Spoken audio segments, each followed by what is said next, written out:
I believe in the power of positive thinking through the law of attraction, but if I'm honest with myself, there are times when it doesn't seem to work. Like with my recent layoff, I was one of the only ones that was naively optimistic and positive thinking throughout the situation.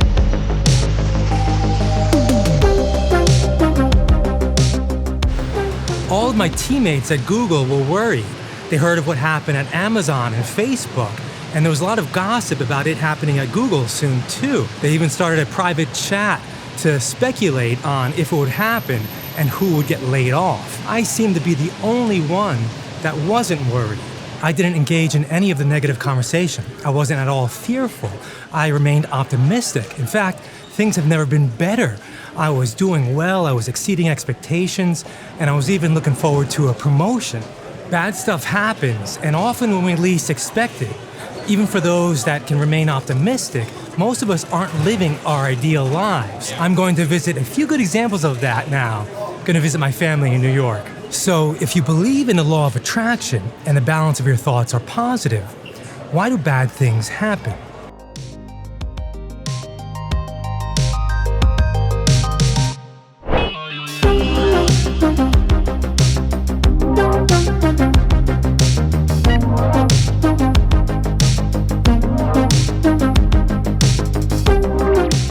So now I'm jobless and I'm scared about how I'm going to make a living and support my son and myself going forward. But I do have a little bit time before I have to really panic and I can travel and start doing more of these vlogs.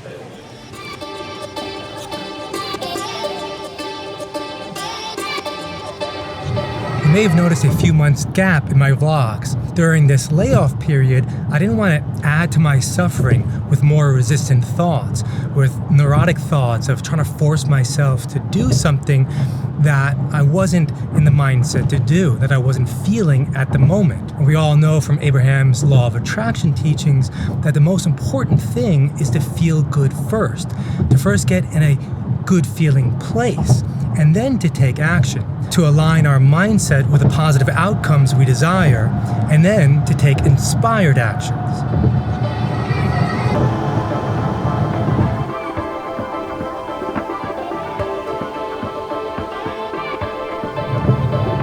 But with a little distance and clarity now, I understand two things.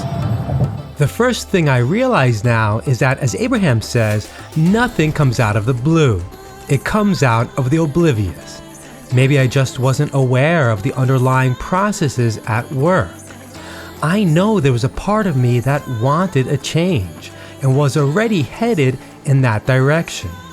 There was a pattern of thinking that led up to this and attracted it.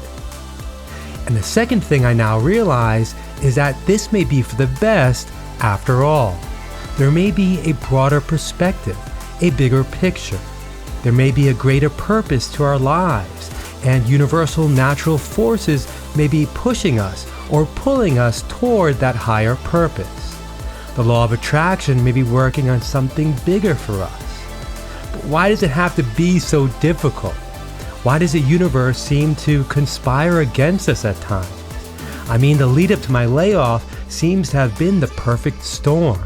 It couldn't have been better orchestrated. In hindsight, I realize now I should have seen it coming. I knew my business area was being deprioritized, and after a few reorgs, I was the last operations manager working on it in my region. My whole management chain was new and didn't know me or my work well. I even missed an important chance to get to know them better at a team event, all because of my Abraham cruise, of all things. I did get a few good videos out of it though. You see, the thing is, we don't want things in isolation. Sure, I want a stable income and secure job, but that's not all I want. I remember thinking the last few weeks on the job that this can't be it. This can't be all there is. And that I wanted to change. To balance my thoughts, my desires, and expectations, they may have already been pointing in this direction. This layoff may have been a proverbial kick in the ass. We can argue that bad things spur us to action. They induce adaptive behavior that benefits us in the long run. But what if it doesn't feel like that to me right now? What if I'm lost in a depression and can't see the positive aspects, the silver lining? I want to have faith that everything is always ultimately working out for me, but what if I can't genuinely muster up those positive feelings in the midst of a depression? How do we actually get to that better feeling place that Abraham teaches? Now, sticking purely with the law of attraction teachings, it would be all about having faith in our inner beings and an infinite intelligence. But in the non-dual spiritual teachings, I feel it's also about faith. The faith to identify with who we really are, our true nature of peace and happiness. That's really the hard part of spiritual practice. See, I understand my true nature to be inherently at peace, conceptually. I understand this to be the infinite consciousness that can't ultimately be disturbed. But I don't feel it. I don't identify with it. I identify with my limited consciousness that can be threatened and disturbed. And that's natural in human psychology. It's what incentivizes me to survive.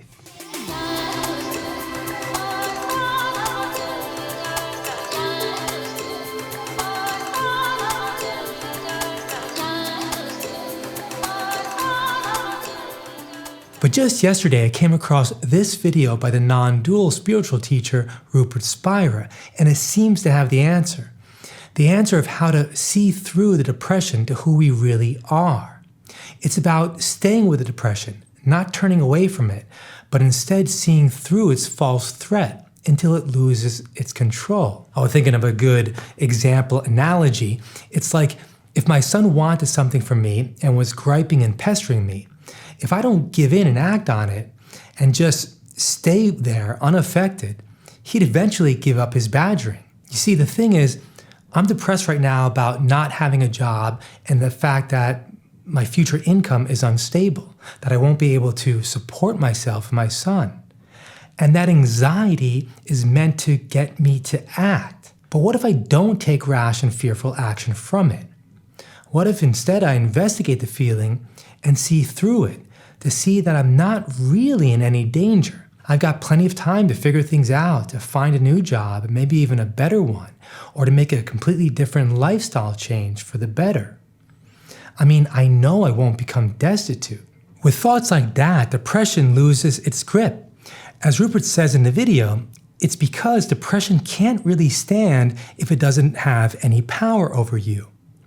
Those types of feelings are meant to motivate us to action, and if we stick with it and investigate the feeling enough to realize that we don't have to act on it, it won't last. The depression doesn't serve its purpose anymore, and it loses its grip. It diminishes. That's how I can possibly go beyond the depression and realize the unconditional happiness that both the non-duality and Abraham teachings promise.